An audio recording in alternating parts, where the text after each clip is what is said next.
판단력이 없어서 결혼하고, 인내력이 없어서 이혼하고, 기억력이 없어서 재혼한다. 여러분은 이 말에 공감하시나요? 많은 사람들이 이혼 후 재혼을 고민하는데요. 하지만 놀랍게도 재혼 부부 대다수가 이런 이유 때문에 이혼한다고 합니다. 재혼 전 뜨겁게 사랑해도 헤어질 수밖에 없는 이유는 무엇일까요? 재혼을 경험해 본 사람들은 말합니다. 둘이서 괴로운 것보다 혼자서 외로운 게 낫다. 이런 이야기를 많이 들어도 사람이란 막상 혼자가 되면 외로워지고 사람과 사랑이 그리워지는 것이 당연합니다. 그러다가 또 나에게 잘해주는 사람을 만나고 새로운 사랑을 하게 되면 다시금 행복한 결혼 생활을 꿈꾸게 되죠. 그러나 초혼의 이혼율보다 재혼의 이혼율이 더 높은 만큼 재혼할 상대에 대해 잘 알아가는 시간이 필요한데요. 재혼 후 이혼한 사람들은 이런 사람은 꼭 피하라고 말합니다. 첫 번째, 전처와 관계 정리를 안 한 사람. 재혼을 준비하는 사람 중에 이런 사람이 있겠냐 하시는 분들이 많은데요. 이런 일이 실제로 있습니다. 한 재혼 부부의 사연인데요. 재혼하기 전에는 아이는 유학을 보내서 거의 볼 일이 없고 할머니와 함께 살고 있다며 걱정하지 말라고 하며 청혼했다고 합니다. 사랑하는 사람이 하는 말이니 당연히 믿고 재혼을 하게 되는데요. 재혼 생활이 길어질수록 상대가 뭔가 숨기는 것 같고 귀가 시간도 점점 늦어져서 추궁했더니 사실은 전처가 아이를 키우고 있었다고 합니다. 충격적인 건 이뿐만이 아닌데요. 양육 문제로 전처와 연락도 하며 지내고 가끔 만나서 시간을 보냈다는 사실도 알게 되었답니다. 그러니 재혼을 생각 중이시라면 초혼 상대와의 관계가 확실히 정리되었는지 확인해 보는 것이 정말 중요합니다. 두 번째는 뜨거운 사랑을 하는 사람입니다. 상대가 나를 너무 좋아한다는 이유만으로 재혼을 결정하는 사람들이 많습니다. 황혼 이혼 후에 연애를 하고 재혼을 하신 분의 사연인데요. 상대가 매일같이 나를 찾아오는 모습을 보고 주위에서는 너무 좋은 사람이라고 아까운 사람이니까 재혼하라고 하는 말들을 계속 들었다고 합니다. 그러다 보니 정말 좋은 사람인 것도 같고 나를 이만큼이나 사랑해주는 사람을 또 만날 수 있을까 싶어서 재혼을 결심하게 되죠. 하지만 혼인 신고서의 잉크가 마르기도 전에 사람이 180도 달라졌다고 합니다. 연애할 때는 먹고 싶은 게 있다고 하면 어떻게 해서든 사다 줬었는데 외식은커녕 집에서 밥이나 하라고 하고 술 마실 테니 고기나 굽고 술이나 따르라고 하며 가사 도우미 취급을 했다고 합니다. 연애할 때만 해도 내가 전에 받았던 상처 모두 다 감싸주고 치유해줄 것만 같아서 재혼을 결심했는데 그 결심이 초혼 이혼보다 더 슬프고 후회되는 일이었다고 하네요. 심지어 바람도 피고 새벽에 취해서 술값 내러오라 하는 일도 빈번했다고 하니 연애 때 너무 뜨겁게 사랑해주고 별도 달도 다 따줄 것처럼 하는 것만으로 결혼을 결심하지 마세요. 결혼 생활을 유지하는 것이 사랑뿐만은 아니라는 것을 다들 알고 계시죠? 재혼은 현실입니다. 이런 일을 경험할 바에야 차라리 서로 자유롭게 연애만 하는 것이 훨씬 낫습니다. 세 번째, 경제적으로 여유가 없는 사람.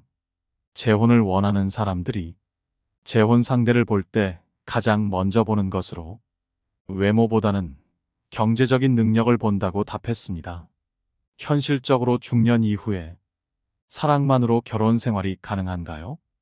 경제적인 여유가 없으면 재혼하지 않는 것이 나와 상대에게 윈윈입니다. 돈만 보고 결혼하라는 게 아니라 상대방의 경제력도 봐야 된다는 소리입니다. 어릴 때처럼 돈만 보고 결혼했냐며 순수함을 강요하지 마세요. 하지만 여기서 알아둬야 할 것이 있습니다. 초혼이나 재혼이나 이혼 시 재산 분할은 동일하게 적용된다는 점입니다. 따라서 결혼의 목적이 서로 다르다면 법적인 분쟁에 휘말리게 될 수도 있습니다. 안 해도 될 경험을 굳이 하려고 하지 말고 혼자서 인생을 즐기며 사는 것이 즐거운 인생입니다. 네 번째, 자기 자녀만 챙기는 사람. 재혼하면 안 되는 상대 네 번째는 자신의 자녀만 챙기는 사람입니다. 재혼은 부모의 선택이지만 그 선택으로 자녀에게 갈 영향도 고려해야 합니다. 만약 상대가 자신의 자녀에게만 용돈을 준다면 어떨까요? 당연히 기분이 나쁘겠죠? 부부 갈등의 원인이 될 수도 있습니다. 또한 자녀의 입장에서는 호칭을 어떻게 해야 할지 고민이 될 수 있습니다. 아저씨, 아줌마부터 정말 어색한 사이일 경우 여기요, 저기요라고 부르는 가정도 봤습니다. 그리고 새로운 형제, 자매와 어떻게 지내야 되는지 자녀들은 혼란스러울 수밖에 없습니다. 자녀들을 충분히 설득하고 재혼을 결정하세요. 재혼은 가정과 가정이 함께 살게 되는 것이니까요. 생각보다 많은 재혼 부부가 각자의 자녀 문제로 힘들어하고 재혼전으로 돌아가고 싶어 합니다.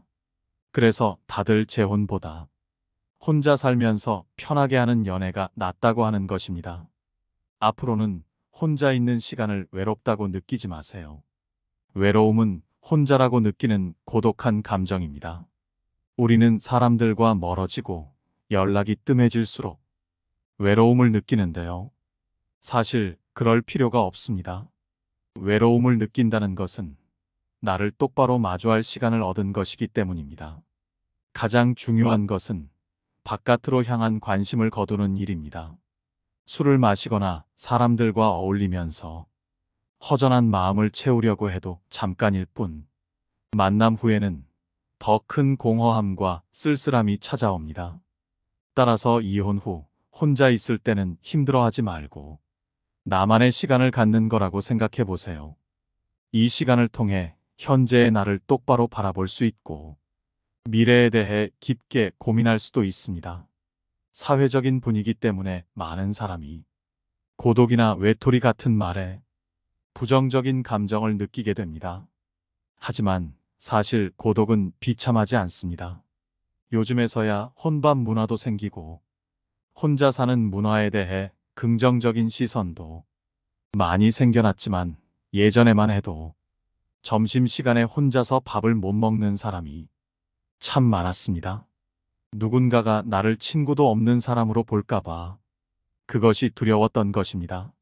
사실은 혼자인 게 편한 사람도 이런 시선이 싫어서 자신과 맞지 않는 사람이나 그룹에 억지로 어울리려고 행동합니다.